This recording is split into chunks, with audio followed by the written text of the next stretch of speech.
संध्या बचपन से ही पढ़ाई लिखाई में कमजोर थी। रंग उसका सांवला था, नाक नक्शा भी बाकी लड़कियों की तुलना में इतना खास न था। ऊपर से भगवान ने दांतों की बनावट भी टेढ़ी मेढ़ी दी थी। जब संध्या छोटी थी तो बचपन में स्कूल के बच्चे चिढ़ाते, बड़ी हुई तो गली मोहल्ले के लोग उसे देखकर मुंह फेर लिया करते।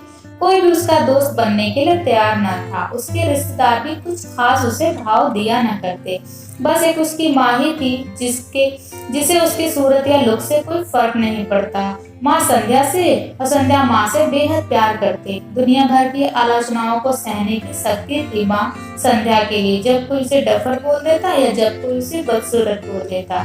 जब संध्या को शादी के लिए देखने आए लोग उसे बिना पसंद के लौट जाते, यहाँ तक कि जब खुद के पापा ही उसे मनहूस बोल देते, तब माँ ही तो थी जो उसे समझाती कि लोगों के बोलने से क्या होता है, तू तो मेरी प्यारी बेटी है। भगवान की किए इतने सारे अन्यायों के बावजूद संध्या जीना सीख गई थी।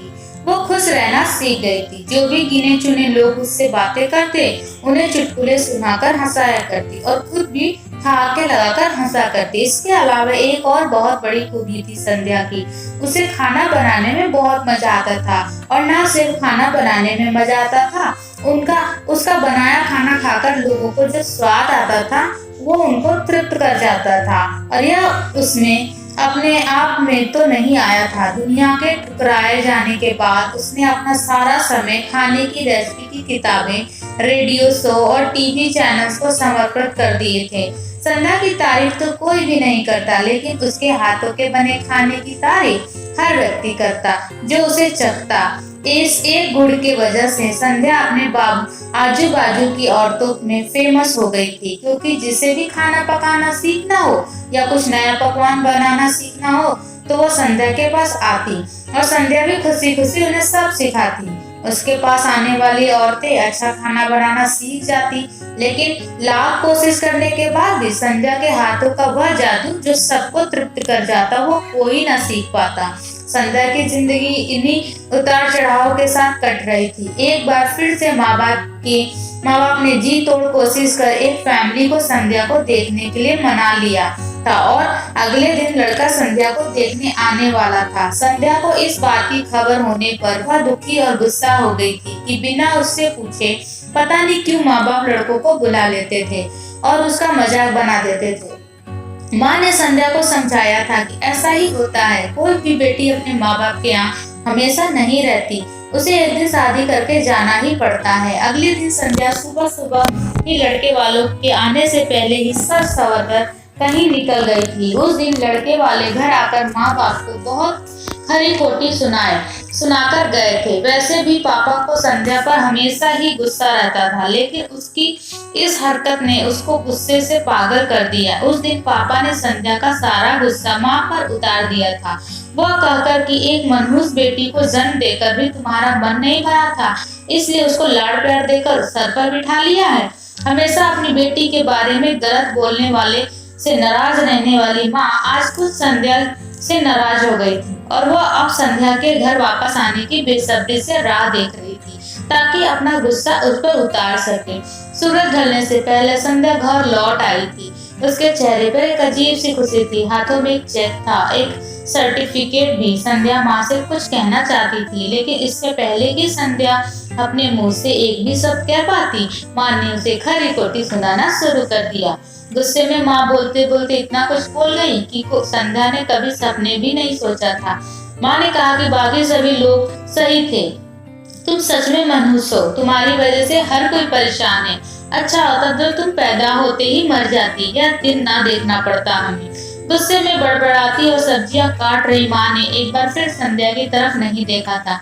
संध्या माँ की बातें किसी पत्थर की मूरत की तरह सुन रही थी। पत्थर की ऐसी मूरत जिसके शरीर में तो जान है, जान ना हो, लेकिन आंखों में आंसू की धारा बह रही हो। संध्या ने माँ से पूछा, माँ क्या सच में तुम भी चाहती हो कि मैं मर जाऊं? क्या इतनी बुरी हूँ मैं माँ?